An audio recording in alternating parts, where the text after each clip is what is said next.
эле, себеби коомдо туруп коомдон сырткары болууга мүмкүн эмес. Анын талаптарына, анын агымына, анын күүсүнө, анын жашоонун эволюциясына ылайык болушубуз керек. Башка эле жок. Мисалы 20 жыл мурунку заманбап айым бүгүнкү кадимкидей эле архаизм айым болуп калды да, эскирген айым болуп калды. Себеби өз заманынын күчтүүсү катары бизге модель, үлгү, бирок бүгүн өзүнүн актуалдуулугун жоготот. Бул деген сөз адамга өзгөчө айымга заман менен кошо тынбай билим өзүңдү өнүктүрүп тур деген жоопкерчилик тартат. Эң туура айттыңыз, жакшы. Жанакы убакыттын өтүшү менен азыр биз техниканын заманында жашап жатпайбызбы? Ооба. Ал сыңардай бүгүнкү күндө заман да өзгөрүп атат, адам да өзгөрүп атат дегендей. Ушул заманбап айымдын коомдогу бүгүнкү күндөгү бир актуалдуулугу боюнча токтолуп кетсеңиз, Биринчиси биздин табиятыбыз, миссиябыз, Кудай Таала берген өзгөрбөй турган табиятыбызга байланыштуу функциябыз бар. Ал заманбап болосуңбу, заманбап эмес болосуңбу, 100 жыл мурунбу, азыр 100 жылдар мындан кийин да аялдын өзгөрбөй турган функциясы. Бул адам тукумун улоочулук, эне болуучулук жана байланыштыргыч функция. То есть алыскы жакындыгы да кылат, өзүңдүн балдарың менен, жолдошуң менен, үй бүлөң. Экинчиси ошол эле мезгилде дагы өзгөрбөй турган нерсе, биз качан болсо үйдө энергия берүүчү, назиктик жаратуучу, үй бүлөлүк очок жана балага бир уя сезимдердин уясын, эми камкордук, үй, каражат эркек берип атпайбы? Ошондой болобуз. Ал дагы замандар өтүп 100 жылдан кийин дагы өзгөрбөйт. Бирок бүгүнкү талапка ылайык болгондо анда Z муундагы биздин балалыгыбыздагы эмес, бүгүнкү гаджеттештирилген дүйнөлөшүүнүн секунд сайын жаңы технология бир эскири болуп калган. Азыр ушундай бир маалыматты берсең, дароо океан ар жагынан жооп берген заманда ошого ылайык боло турган, ошого тең келе турган социалдык түйүндөрдүн, техникалык мүмкүнчүлүктөрдүн, илим-билимдердин, эмоциялардын жана кесиптердин өзүнө ылайыктуусун өздөштүрүү, бул дал ошол заманбап функциябызга кирет. Кээ бир киши заманбап эле функциясын карап атат дагы, табигый функциябызды унутуп калып атат. Биз аял бойдон ошол сүйүү бергич, сарамжал кылгыч, энелерибизге мээрим берип, апамын көйнөгүнүн гүлдөрү тирүү, колдору жумшак болчун деген табият балдар бизден азыр деле ошону күтөт. Z муундагы бала деле ошону күтөт. Ошол мээрим, ошол эненин сүтү, ошол кам көрүү, ошол сүйүү, ошол корголоону күтөт. Бирок ошол эле мезгилде замандын агымына караша билимдерге, билгичтиктерге болуу бизди баланы тарбиялоого жана бизди угууга мүмкүнчүлүк берген артыкчылыктарга ээ кылат эле. Заманбап аял ушул. Эң туура айттыңыз, машалла. Анан ушул жерде энергия боюнча дагы токтолуп кетпедиңизби? Ушул боюнча да сурагым келип отурат. Мен посттон да көрүп калдым эле сиздин баракчаңыздан. Энергия чындыгында экиге бөлүнөбү? Ушул боюнча дагы сурагым келип атат. Негизи аялдын энергиясы, биз энергияны кайдан алабыз? Анан ушул боюнча да токтолуп кетсеңиз жакшы болот эле.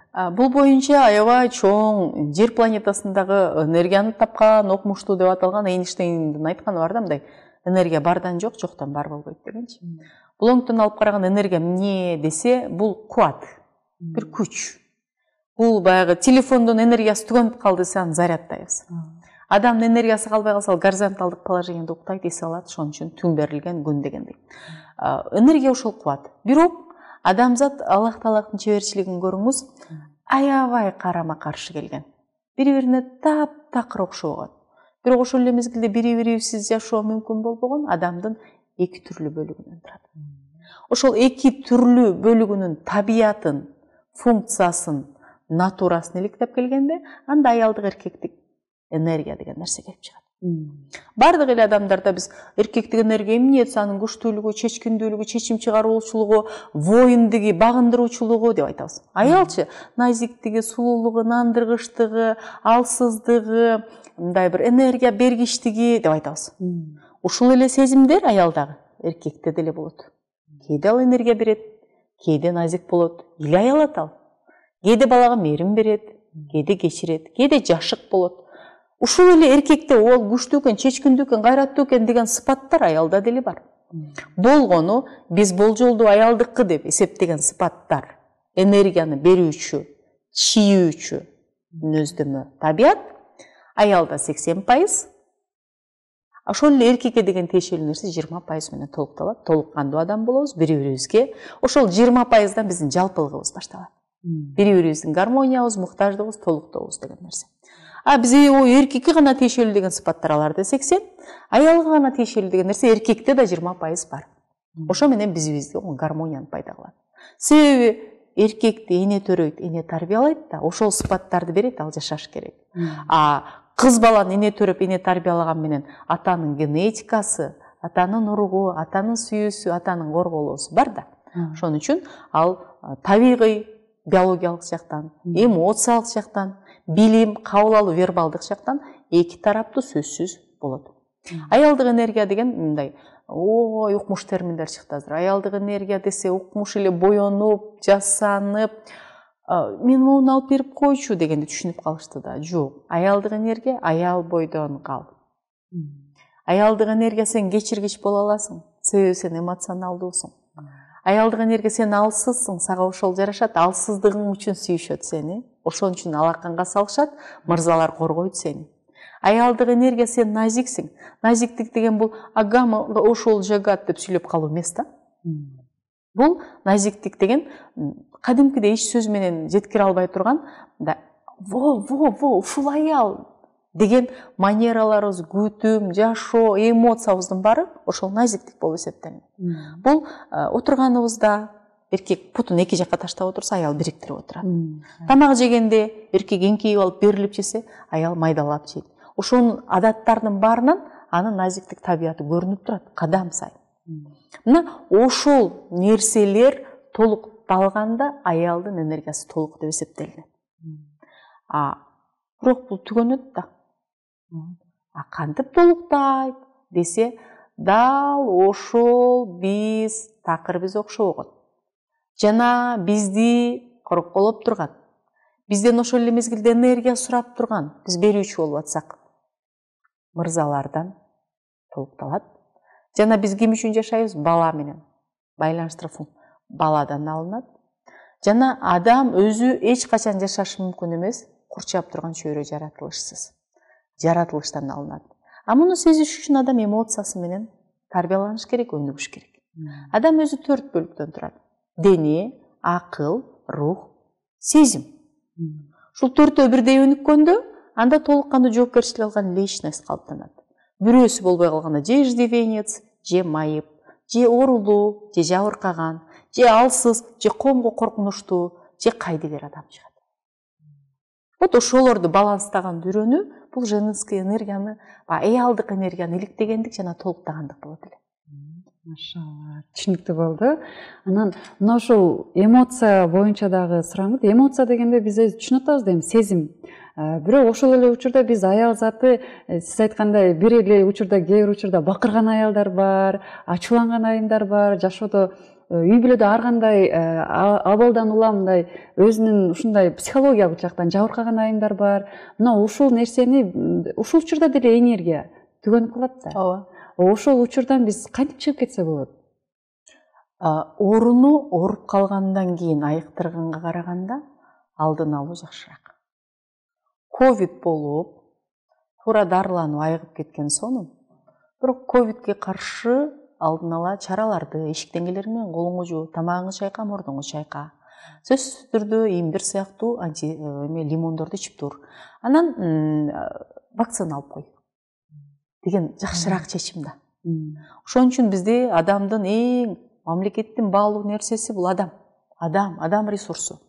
Адамдын эң баалуу нерсеси ден соолук деп берилгенден улам саламаттык сактоо жана билим берүү социалдык саясаттын мамлекетте приоритеттик артыкчылыктуу багыты болуп эсептелинет. Андай боло турган болсо, анда сен энергияң түгөнүп калгыча эмес, эмнеге сарптап атасың, көзөмөлдөп чыгыш керек. Бизде аял кишилерди кичинекейинен кыздарды тарбиялаганда бир жакшы аял болсо экен деген сан аркылуу жоопкерчилигинен улам кыз бала антип күлбөйт, кыз бала антпасчы эмес, кыз бала тултуйбайт, кыз бала жаркылдап туруш керек. Кыз бала унчукпай койсо үйдөн балекеттен кутулат. Кыз бала жакшы дей бергендиктен анын керектүү жерлерин алып кайерден кайтуу да бул искусство, илим, чоң навык да. Баягы камырды ыргытып, момутип жайып туруп эле анан кийин жайып коюшат го. Ал канча эмгек кылып кайталай берип үйрөндү. Ошол сыяктуу ошол жетишкендикке, ийгиликке жетишкен сыяктуу, ошол нерсеге жетиш үчүн биз айтып аткан нерсенин фильтрациясы болуш керек. Биз ата энелерден ошону алдык дагы, анан мен унчукпашым керек, мен баш ийишим керек, мен кокус жаман жүрүп калсам уят, анан монтип деген корунуу сезимдери уже биздин зарядыбызды түгөтүп атат, энергиябызды. Анан айткандар ким билет, ишараны ким түшүнөт дегенден бирөөлөр сүйлөп атса өзүбүзгө алабыз. Адамдар бизди жакшы көрсө экен, жакшы көрбөй коем сени, жакшы окубасаң жакшы көрбөй коем деп ата энелер айткандан мени жакшы көрбөй калбасын деп сүйүүгө муктаждыктан улам актанабыз биз. Анан бирдемени далилдегибиз келет, сүрүштүрөбүз биз. Вот ошолорго кетирбей коюп энергияны сакташ керек. Бирок бул абдан кыйын. Кетирбей коеюн десең деле, жол эрежесин сен бузбай айдап атсаң, бузган бирөө келип сени уруп кетсе, экөөң тең ГЦПнын эси болосуңар, өлүшүңөр мүмкүн. Ошол сыяктуу сен сактап атасың, сактабаган адам менен коомдо жашап атасың да. Айла жок. Эми андан да ору сактабаган адамдардын жанында кандай болуш керек деген механизмдерди иштеп чыгыш керек. Бул андан да ору. Бул жерде баягы акыл эмгегибиз менен нафсыбыз деп коебуз, рух. Экөөнү айкалыштырып, түшүндүрүп, анан ага физикалык денебизди озуңу жаап кой, ани бербей эле кой деген нерсени аракет кыла баштаганда, ал эмоцияга жыйынтык болуп түшөт. Кыйын, менин колуман да келбейт. Бирок дайым эле эмоцияны чыгарбай, мен бу жерден чыкпай коюшум керек дей берсе, адам эмоционалдык өксүккө, эмоционалдык кыйналууга жана эмоционалдык кемтикке кабылып калат. Биз тарынууга, ыйлаганга, таң калууга, сүйүүгө, жек көрүүгө толук кандуу укугубуз бар, бирок анын адеби менен. Ошол адебин билген мезгилде энергия үнөмдөлөт. Жакшы. Өтө сонун түшүндүрүп кеттиңиз. Менимче биздин көрөрман, угармандарга дагы түшүнүктүү болду окшойт. Ошол маселеде албетте бизде жана мусулмандарда айткандай, бул да бир сабырдуулуктун түпкү тегине жете турган нерсе болуш керек. Иншаллах. Жакшы. Эми ушул бала тарбиясы боюнча да жана кыскача токтолуп кеттиңиз эле. Ошол бала тарбиясы боюнча кыскача сурагым келип атат да. Бүгүнкү күндө эми заманбап айымдып атабыз. Заманбап азыр балдардын билим берүү системасы дагы өзгөрүп калды. Ошол эле учурда балдарды да биз заманбап тарбиялайбыз деген жакшы методдор, жаңы методдор пайда болуп калды. Ушул абалга сиздин көз карашыңыз кандай? Ушул боюнча сурагым келип атат да. Анан көпчүлүк учурда жана биз коомчулукта да көрүп атабыз, баланы мындай кымбат баалуу мектепте билим берүүдө аянбай, ошол кымбат баалуу мектептерге бериш керек депчи. Эмнеге ага бериш керек? Анткени ошол жерде билим берүү системасы андан да күчтүүрөөт. Түшүндүктүү. Ушунун баардыгы эмнеден улам келип чыгат билесизби? Сиз кыйналасыз, зорго каражат табасыз, бирок балаңыздын кымбат мектепке окуш үчүн каражат саласыз. Бул энелик, мээрим берүүчүлүк функцияңыздан улам болот. Бул табият бизден эч ким алып кое албаган, Кудай Таала сыйлаган аябай чоң касиетибиз. Бул нерсени биз айтып, ынандырып, ушинткендиктен аталык сыпатынан улам аталар да ишке ашырат. Биз кезинде тил билбей калдык эле, булар билсин. Биз айыл деле окуп калып ушунча эле адам болуп калдык, булар Американы багындырсын депчи. Демек, материалдык баалуулуктар ашкере биринчи орунга чыга баштаганда, ушундай ойлор, күтүмдөр пайда боло баштайт. Бир. Экинчиси, өтө жакшы көрүп жиберип, алардын өнүгүүсүнө жол бербей койгонубузда ушундай нерселер боло баштайт. Бала анын табиятын, аял табиятында күнүнө 5000 сөз айтпаса, ал топтолуп кетет. Ошон үчүн аны угуп кой деп психологдор да айтат. Илимпоздор да айтат. Врач, невропатолог да айтат. Алым осы чуага жадайтчу да. Сүйлөй берет аял киши, угуп кой депчи. Бул биздин табиятыбыз. Анын сыңарындай баланын табияты, бул бала ошол 7 жаштан баштап толук кандуу адам катары коомго адаптацияга, билим менен, билгичтик менен катар тарбиялууга, өзүнүн чечимдерин чыгарууга, жеке өзүнчө алдынча болууга даярданган жолду алган менен бала ойногусу келет. Балада бизден 10 эсе көп энергия бар. Аны сарптап турбаса, топтолуп кетсе, ал булугушу мүмкүн, кылмышкер болушу мүмкүн, чөп төрттөшү мүмкүн, ыйлашы мүмкүн өзүнчө эле, оору, депрессияга алып келиши мүмкүн. Ал ошону чыгарып туруш керек. Биз эмне кылабыз?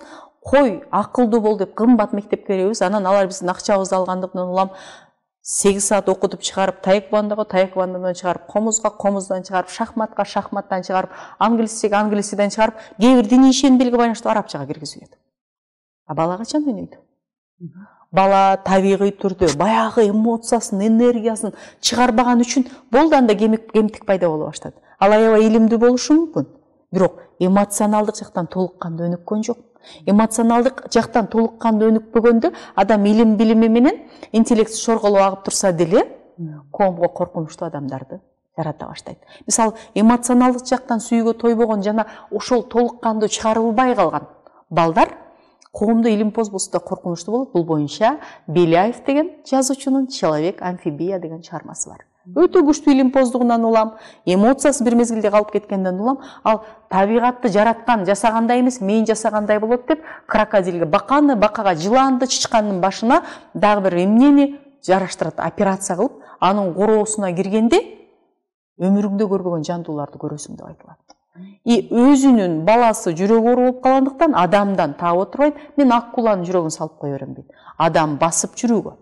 Акула сууда жашоого ыңгайланышкан соң, жүрөгүбүз андай болгон менен өпкөбүз, телобуз баарыбыз ага ыңгайланышкан эмес да. Бул кудуреттүү жараткандын жаратылыштын мыйзамы. Аны мен жасайм деп ойлоп атат. Ушул биз баягы кымбат мектептерге окута беребиз, өнүктүрүп, билим ал. Билими жок болбой каласың. Окубасаң бомж болосуң, жакшы окусаң кедей жашайсың. Жаман окусаң араба түртөсүң, жакшы окусаң президент болосуң деген биздин күтүүлөрүбүз. Бул биз балабызга жакшылык кылгыбыз келип атат. Бирок аны адаптациялаудан, турмушта өзүнүн колу менен кемчиликтерди көрүп, алган түшкө чейинки алган билгичтиктерин турмушка шайкеш келтирүүгө мүмкүнчүлүк бербей атабыз. Ал чыгыш керек, ойнош керек, досу менен мушташыш керек. Анан ошол эмоциядан өкүнүш керек. Анан досту андай кылбаш керек экенин түшүнүш керек. Топто ойноп атканда мелкий моторикасы иштеш керек. Ал кечке табият отуруп алып укканга ылайыкташтырылган эмес. Балага отурсаң 3 мүнөттөн кийин акыл айтсаң жадайт. А экөөбүз сүйлөшсөк 1 саат сүйлөшөбүз. Себеби биздин каныбыз коюлуп ошо табиятка жетип калдык. Ошон үчүн мен каалайт элем, баланын балалыгынан айырбайлы. Балага илим билимди берели. Алган азыр онлайн деген бар, интернет деген бар, монун мүмкүнчүлүгү бар.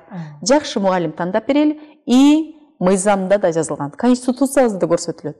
Билим берүү процесси, жалпы орто билим берүү процесси мугалим, билим берүү мекемелер, тийиштүү орган, жергиликтүү бийлик өзгөчө ата-эне менен ишке ашат дейт. Лучше аны кымбат мектепке берип коюп, болсо жакшы. Болбосо анын өзүбүз күнү түнү иштеп, келбей калып, Россиялап кетип, түнү менен иштеп, ал иштен чарчап, урушуп келгенде, иштен келгенде чарчадыңбы деп кучактаганга мүмкүнчүлүгүбүз болбосо.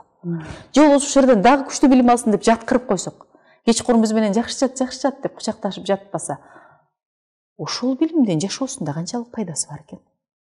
Ушуларды көрүп атканда кээде ушундай өтө эле болсо жакшы, билим сонун нерсе.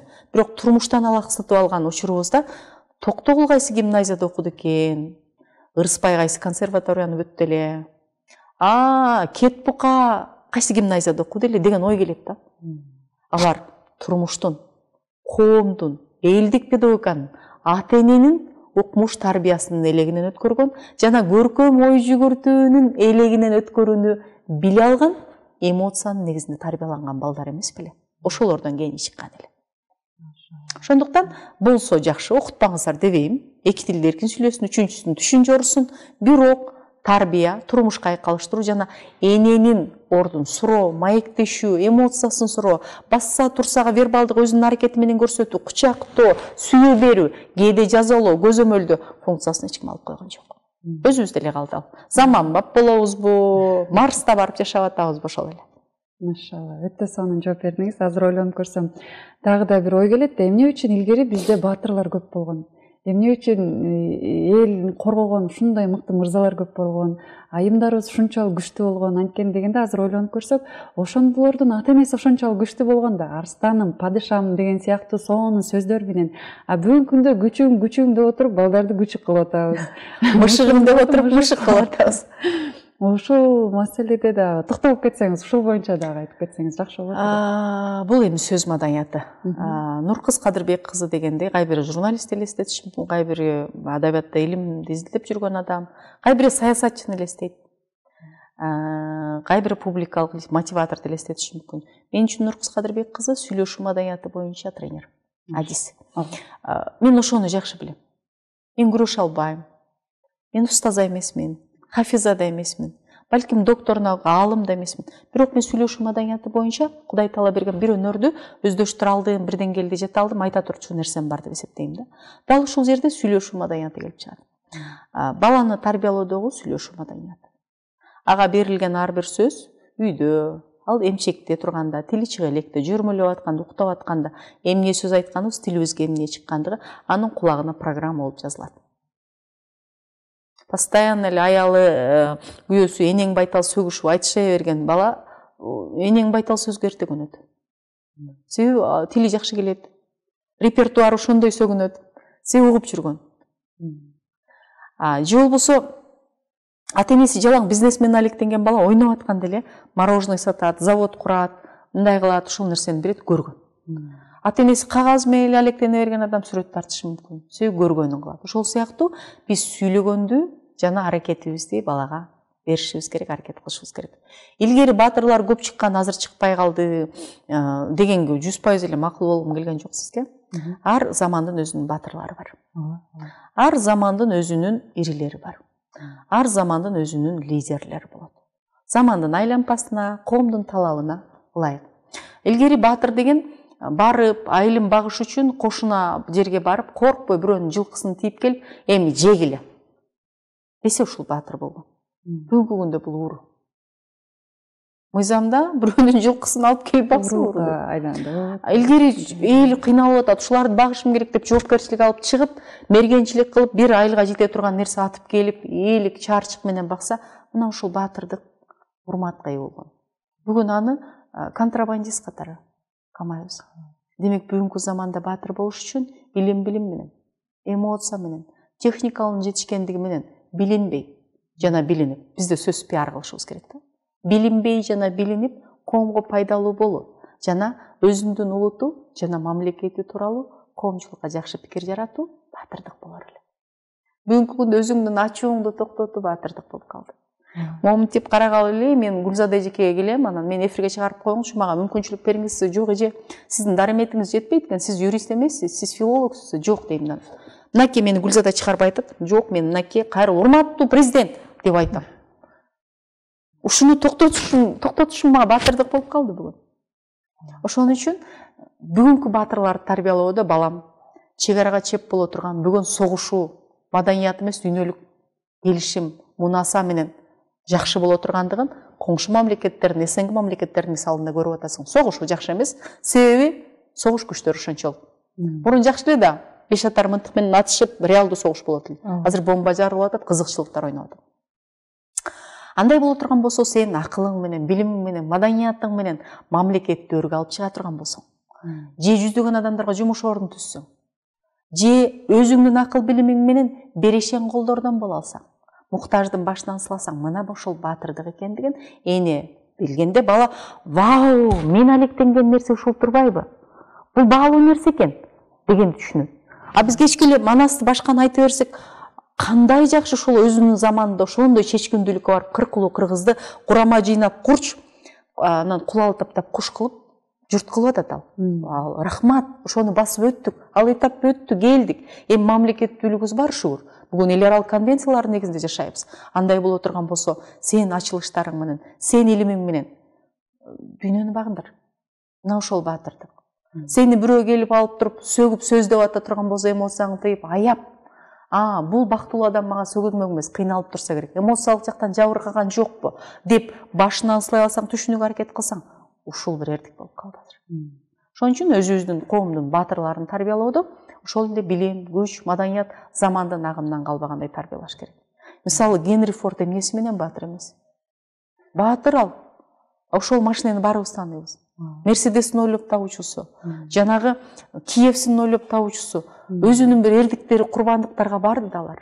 Ушунча тоскоолдукту, финансыны, жыгылууну, эмоцияны кайра банкротту жеңип чыгып анан путуна туруп бир ийгилик жасады.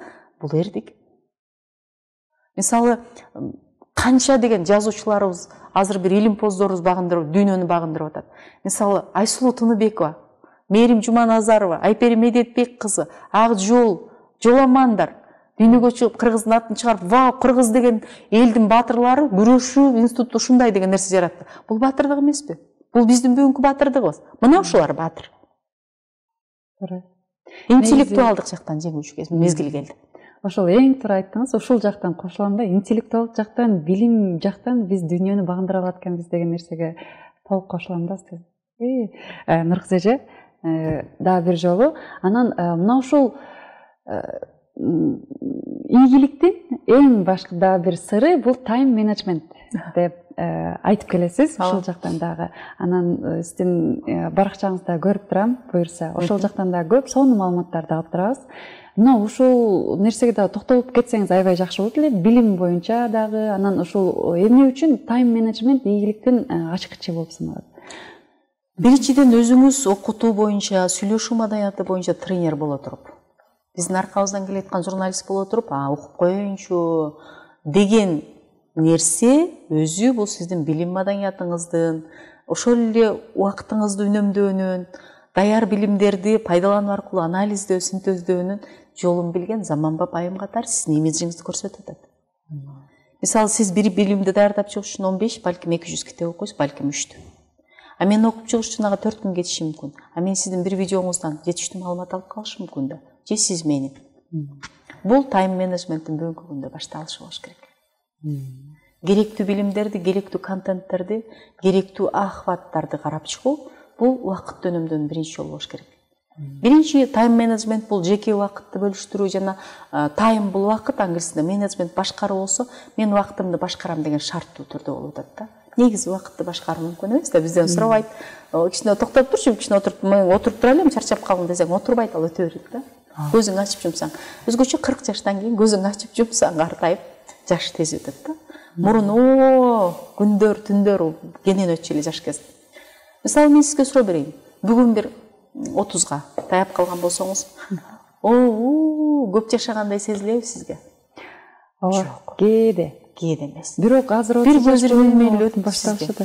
Же кач 30 жыл эстей албайм. Жок, кечээ эле 6 жаш болчусуз. Бүгүн 30 жашта. Дагы 30 жыл ушундай өтөрүн түшүнгөндө биз тайм менеджментти аракет кыла баштайбыз. Болгону Кудай Таала бизге бул жашоодо берген мүмкүнчүлүктү жана убакытты бизге пайдалуу кылып өткөрүүгө болгонун далалат, бул тайм менеджмент. Таасирдүүрөөк болсун деп убакытты башкаруу деп коет. Кимдир бирөө үчүн 24 саат 48 сааттык натыйжа берет. Кимдир бирөө үчүн 24 саат 8 саат. 8 саат уктайт, 8 саат ойнойт, ушак айтат, көңүл ачат, болду. Ошон үчүн тайм менеджмент дегенде биринчи мага керектүү чөйрө аянтчада болууну, окуганымы, жегеними, басканымы фильтрлей алганымда менин тайм менеджментим башталат. Экинчиси, менин тайм менеджментимди эч качан сиз түзбөйсүз. Сиздики мен. Гүлзада, мен тайм менеджмент боюнча адисмин. Сеникин түзүп берем, келе мынча акча бер дешим мүмкүн. Бирок сен койгон көйнөктү мен кийген жокмун. Сен неме отсаң да мен жашай албайм. Сенин артыкчылыгыңы, ичиңдеги күдүк ойлоруңу эч кимге айткан максатыңы сенен башка эч ким билбейт. Тайм менеджмент деген ушундай нерсе, ар ким өзүнө өзү иштеп чыга турган нерсе. То есть режим. Же жадыбал, жашоонун жадыбалы. Ошону бөлүштүрүшүбүз керек. Кимдир бирөө үчүн кандай, мен биринчи уйкумду бөлүштүрөм. Толук кандуу 6 сааттан кем эмес укташым керек. Болгондо да мүмкүн болсо ушу 10:30 калбай уктасам. Бирок үйдөгү шартка байланыштуу болот. Анан 6 саат уктасаң деле ошол 7 саат уктасаң суураак болуп кетсең го, мен анда 8 саат уктамакмын. Жок. 9 саат уктасаң бактылуу болбой койгонсоң, анда мен 10 саат уктамакмын. Жок, өмүр өтүп атат. 6,5-7 саатка режимде калса алам. Экинчиси, мен өзүм ишенимге байланыштыруу, намаздар менин үчүн тайм менеджмент. Ошолорду коесуң, ошого чейин, ошодон кийин, ошолордун аралыгында ошого чейин эмнеге үлгүрөм деп алам. Андан кийинки нерсе, мен кимдер менен жүрөм, кимдер менен маектешем жана ким менен сүйлөшөм, ким мага таасирдүү, мен кимге таасир эте алам дегенди анализдеген адамдын максаты, жашоосунун маңызы жана тайм менеджмент чыгат. Калганын эми сабактарда айткандай болоюн. Буюрса ошол сонун бир курс баштап жатасыз. Ооба. Ушул боюнча айтып өтсөңүз. акылдуу диета. ооба, акылдуу диета деп. Акылдуу диета кимдир мындай азыркы мезгилде илгери одоно болсо деле мен адабиятчымын да. Байдулла Сарнагоевдун мидинге кат деген ырында айтат. Ой, азыр жашоо ушундай болуп калды, болбой эле калды деп мидинге өтүп кеткен адамга кат деген формада коомго карата нааразычылыгын керегем сага айтам, келиним сени уккулуп айткан бир жаңы методика, жаңы ыкма, өзгөчө таасирдүү ыр болгон да. Ошол жерде айтат да, азыр деген ой, илгерки оончу жок, муса жок, оончу деген боктон көп дейт. Одоно болсо делечи. Азыр эми окутуучу деген, тренер деген, мотиватор, коуч деген көбөйүп кетти да. Бирок ошол эле мезгилде бир курсту кой бериш үчүн адам окуй ушул эле болуп калат турбайбы? Эмне келдим экен деген нааразычылык болбош керек биринчи. Экинчи, ошол чөйрөдөн алган билиминен адам өзгөрсө сага чөйрө болуш керек. Себеби жалгыз өзгөрө албайсың. Мен өзүм эле тынч болсом, кошунан мушташып, наркылар атышып атса, анда менде тынчтык жок. Ошол сыяктууларда да болуш керек деген нерседен улам, бул курска мен 1,5 жыл даярдым. Атайын отурган 1,5 жыл болгон менен мен бир өмүрлүк ошо 45 жылдык тажрыйбамы жумшадым. Анан ойлодум, бизде дайым дене бойду, мүчөнү, ПП, правильное питание, ТТ, туура тамактануу деп эле атабыз. Ал боорго зыян экен. Сары майды жебе.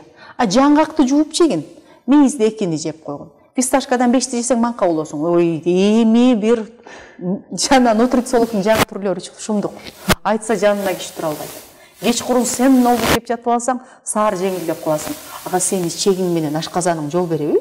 Аны иликтеп койдуңбу деген киши жок. Сага жакканды мен жей беришим керек. Сен үстүңдө көйнөктү мен кийсем, ар жеримдеги бурчугум чыгып калсачы деген сыяктуу болбой, ушул дененин мүнөздөп тамак жеген медицинанын диетасын сактап атабыз. Жакшы, арыктап калдык, сулуулар көбөйдү. Ырчылар демеле бизге мотивация болду. Адам денеден башка акыл, сезим, рухтан да турат. Алардын диетасы эмне болду деген жоопкерчиликтен урам. Биз акылдуу диетаны иштеге аракет кылдык. Ал жерде сүйлөшүү маданиятына, биз кетирген кемчиликтерге, энергиябызды үнөмдөөгө, коомдук мамиле аргасыз чыгып кете албайбыз балар менен. Өзүң мейли өзүң жашай бер, тиктей эле кой кайненеңи дегендерге мен түшүнбөйм. Биз бир үй бүлөбүз. Анын баласы биздин жолдошубуз болгон соң, ал биздин апабыз. Демек, көрүшпөй кою мүмкүн эмес. Андай боло турган аны менен тил табышы кандай, ынандыруу мүмкүнчүлүгүчү. Ошол жерде эмоциямды кантип үнөмдөйм. Анан күйөөмө кандай мамиле кылсам жакшы болот. Бул Нуркыз Кадырбекованын эмес, мага чейинки апамдын, кайненемдин, тайнемдин, балким мен 60 киши жөнүндө аял заттын программасын жасадым. Ошолордун алган билимдер, берген интервьюларынан даярдалды. Бул тастыкталган маалымат. Алар тажрыйбасын жана мисалын ошол адамдар түрү билебиз. Балага кантип тарбия беришти? Абдан ийгиликтүү энелер эмне менен алектенет? Эң ийгиликтүү балдар кайсы мамлекетте? Японияда. Эмнеге? Алар төрөлгөндөн баштап баланы сүйлөшүүгө үйрөтүшөт жана кемчилик кетирүүдөн карманышпайт. Кемчилик бир, ону бир, ушуну колуң тарстап кетсин, күйүп кетсин, кармасын, экинчи жолу кармабайсың. Деген нерседен улам алардан ойлоп табуучулар, тажрыйбалуулар, жон териси менен сезгендер, жоопкерчилик алуучулар, конструкторлор чыгат да. Мына ошодон улам биз тастыкталган ушул нерселерди баланын мамилеси боюнча айтор 15 сессия менен, анан эң негизгиси таң амалык убакытта эрте туруп билим алууну адат кылуу менен берип атабыз. Таасирлери өтө сонун. Кайра кийинкисине дароо эле набор болду. Мен бул нерсени улантышым керек. Мен 45 жашта ушуну түшүндүм деп. Бир эже айтат, мен дейт өзү кайненем дейт, 3 келиним бар дейт. Арыктайын деп эле жазылган дейт, диетада ойлосо. Өтө өкүнбөй мына 3 келиним экөөбүз отуруп алып угуп атабыз, туура эле болобу дейт. Болот. Сизге уруксат дедим. Башка бирөө жазылып алып үчөө көрсө уя. Менин акыма кирип каласыз. Деп атабыз, таасирлер сонун. Эгерде ошолор пайдалуу болгон болсо анда эле максатыбызга жеттик дейбиз. Себеби алар анча салган каражат бизге жугуш керек. Кийинки жолу бизди адамдар тандагандай болуш керек. Анан ошол нерсени мынтип анан сабак берип атканда алардын мисалы кайтарым байланып, мен жаңы тажрыйба алам, жаңы инсайт алам, кийинки курска маалымат топтойбуз. Ошол биз артыкчылыгы бул дүйнөлүк психологдордун, мотиваторлордун билимине, тайм менеджмент, ошол эле сүйлөшүү маданияты, ошол эле нетворкинг, пайдалуу таанышуу бар ушул сабакта. Женская энергия бар, ошол эле этикет, адеп бар. Бирок ошол эле мезгилде биз дүйнөлүк светтик мамлекетпиз. Бирок укуктук мыйзам да кандай. Наркыбыз кыргыз, моралдык кодексибиз да кандай. көпчүлүгүбүз тутунган дин ислам дининде кандай деп айкалыштырып берүүгө аракет кылып атабыз. Артыкчылык ошол. Машалла, жакшы. Өтө сонун баштапсыздар. Аты дагы ушунчалык жакшы. Акылдуу диета дегенде, чындыгында башында диета дегенде баарыбыз эле ошо туура тамактанууну эле ойлойт болушубуз керек. Бирок акылдуу диетаны, арыктоону дегеним.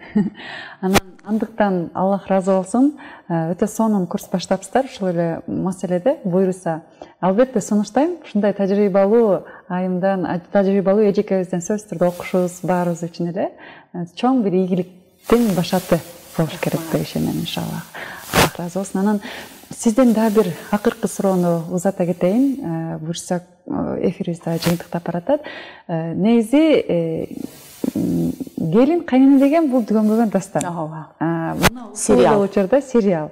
Ушул боюнча да бизге кичине токтолуп кетсек болбойт. Ушул жаатта кайненени урматтоо боюнча, ошол эле ушул боюнча кыскача токтолуп кетсеңиз жакшы болот эле. Мен азыр эле айтпадымбы, биз кыргыз мамлекетинин жараны болсок, мен азыр көрүп аткандар кыргызстандык болсо, анда биз укуктук мамлекетпиз, демократиялык, светтик. Жана ошол эле мезгилде социалдык өлкөбүз. Биздин укукта, мыйзамда, башкы мыйзамыбызда, конституциябызда жазылат. Улууга урмат, кичүүгө узат деп. Андай боло турган болсо, кайнене бизден улуубу, кичүүбү? Анда урматташ керек мыйзам боюнча. Экинчиси кыргыздын наркында. Кайнене деген бул ушундай бир эне. Бир өмүр сенин балдарың ошол жерге укуп, ал да бир мезгилде үйүн таштап келген ошол жерге, өзүн курбандык карнаган. Сен да келдиң. Бул өңүттөн алып караганда экөөң тилектешсиң. Кыйынчылыгын, комфортун таштап ошол үйгө келдиңер. Ошол үйдүн маданиятында талап тартиптер кайненеңе бир мезгилде кандай оор болсо, сага деле ошондой. Окшошсуңар, болуңар окшош. Сенин күйөөң менен анын күйөөсү окшош, себеби генетикасы бир. Алардын үйүндө маданият талаптар окшош. Ол өңүттөн алып караганда биз тилектешпиз. Жана ал кайнене институтун кыргыз наркы моралдык кодекс боюнча каңкайуусуз сүйлөө туура болор эле. Көпчүлүгүбүз ислам дининин негизинде жашайбыз. Динде айтылат экен, мындай жөн эле өтүп кетип атканда айтат да, энени, атаны тарбиялоо, сактоо, кам көрүү, урматтоо уулдун, кыздын милдети деп. Анда мындай ясным языком түшүнүк, ачык тил менен эле түшүнүп турасыз, келиндин милдетине кирбей калат. Келиндин милдетинде кайненеге кам көрүш кирбей калат да. Вау деп ушул жерди кармап алат. Бирок анын уландысы бар да. Аял кишинин ыраазычылыгы, аял кишинин бейиши, рахаты, мындай мартабасы күйөөнүн ыраазычылыгы менен боло турган болсо, күйөөнүн ыраазы кылуунун эң жакшы жолу анын бейиши болгон. Аны бул дүйнөгө алып келген энени урматтоо менен боло турган болсо, ага парз болсо, мындай менин жөнөкөйлөткөн түшүнүгүмдө бизге важип болуп калат да. Кайненени сүйлөө. Эми психологиялык жактан алганда, ал бала чоңойду кычактайды, эмоциясы кетти, терисинен тери берди, жыргаган жок. Азыр биз кир жугуч машинелер бар, колу менен жууду. Биз азыр подгузник жалаяктарды урунабыз, табигый эмес, мындай жасалма. Алар колго жууду. Бизге караганда кыйыныраак жаштык көрдү. Ал мезгилде эркектердин камчысы да кайраты да күч эле. Аялдардын корголуу боюнча коомдук уюмдар да аз эле. Балким алар көбүрөөк байкап-байкабай абьюз тартты, жабыркады. Анан мындай ашууга чыгып кайтып калды. Сулуулугун берди балага деп. Ал баланы сүйүп жыргап жанында сен жашап атпайсыңбы? Андай өңүттөн алып караганда психологиялык жактан кээде ал жарылууга, кээде сдаваться этүүгө, кээде кыйкырууга, кээде өзүнүн улуулугунан баштап жумшоого акысы бар. Анткени алар биз сүйүп, биз тандап, колунан келишинче бизди кам көрүп, бизге үй, бизге коргоочу, бизге кормилец, тойдуруучу, багуучу болуп жаткан мырзанын апасы болду. Демек ал мырзаны чоңойтуп атканда балким уйгурду, балким бир көйнөктү азыраак кийди, балким биздин тоюбузга акча токтоду, биз билбейбиз, курбандыгын салды. Анда ар бир сага салган курбандыктын рахматы болуш керек да. Бирөө ордунан туруп берди, рахмат дейсиз. Бирөө суу ала албайсаң алып берип койду, рахмат дейсиң. Кайненеге дагы рахмат деген сөзүбүз ага баш ийип коюу болуп калды. Ошол өңүттөн алып караганда, ушуну түшүндүрүп айтсаң эле, эмне келин кулбу, көчөдө жатыптырбы, антиптир, мынтиптирби дегенде, акыркы маселе бул мамиле жана жашоонун бумеранг айланпасы болгондо, азыркы болуп толуп турган сүлкүлдөгөн келин ким үчүн жашайт? Бала үчүн. Ал ким болот? Эртең кайнене. Кайра эле өзүн. Келечекте сен кайнене болгондо келиниң кээде эмнени көтөрүп койсо каалайт элем. Кээде сен күтүүлөрүңдөн чай берип койсо приятно болот беле. Сыйласачы, белек берсечи деген өңүттөн жашоонун бумерангына салганда, бул баягы чоң кванттык ойлор менен айтканда. Анда сыйлап коюу дагы туура болуп калат. Ошону айтсаң эле ой дей берет. Бирок ошол эле мезгилде кайненеге бизден чоңураак жоопкерчилик түшүп берилген. Келиндин кандай болмогу, жакшы келин, жаман келин кайсы бир деңгээлде өтө көп кайненеден көз карайт. Анан кайнене келинге караганда жакшы тажрыйбасы көбүрөөк болгон үчүн, биз кайнене боло элек болгон үчүн аларга кайрылууга моралдык укугубуз азыраак болуп калат да, биз оңоло берели, биз сыйлай берели, жакшы сезим, жакшы мамиле ошол сезимди калыптандырат деген чакырык менен чыгып аткандагыбыз ошол. Мен өзүмдүн кайненем менен ушундай мамиледем. Кадимкидей алда чарчайт, алда ачуусу келет, бирок ошол эле мезгилде балам деген сезим илинүү. Ушулар жашап кетсе экен деген санаркоо. Биздин балдарыбызды башка эч ким, биздин апабыз менен биздин кайынта кайнебизден башка эч ким анчалык эркелетпейт, жүрөгүнүн бир жеринде. Жакындык, ынактык болгондон улам урматтоого, уступкага барууга, сыйлоого, жол берүүгө аябай аракет кылам. И ошонун кайтарымын көрөм. Балам бара бер, балам кыйналбагыла, балам анча-мынча болуп кыяладагы нерсе кала берсин, эки кишини ала коем деген нерсе мени тим эле шадраңдатып сүйүндүрөт. Мен деле бул жолду ошондой кайнене болушум керек деген үмүт ниеттем. Аллах разы болсун. Андыктан келиндерге сонун бир кеңеш болсун. Бул маселеде биз сөзсүз түрдө кайненебиз менен сөзсүз түрдө жылуу мамиледе болгонго бел байлайлы, аракет кылалы иншалла. Курбандык салайлы, чыдайлы, сабырыбызды иштетели. Ооба, туура айттыңыз. Нуркыз эже, алтындай болгон убактыңызды бөлүп келип бергендигиңиз сизге эң эле алгач ыраазычылык билдиребиз. Убактыбыз дагы соңуна келип жетти. Буюрса, Аллахым насип кылса, дагы келсеңиз сонун бир эфир кылабыз деген ниеттебиз. Келип бересиз деген ниеттебиз. Кадырлуу көрөрмандар, бизге бөлүнгөн убакыт дагы соңуна келип жетти. Келерки көрсөтүүбүзгө чейин, ассаламу алейкум.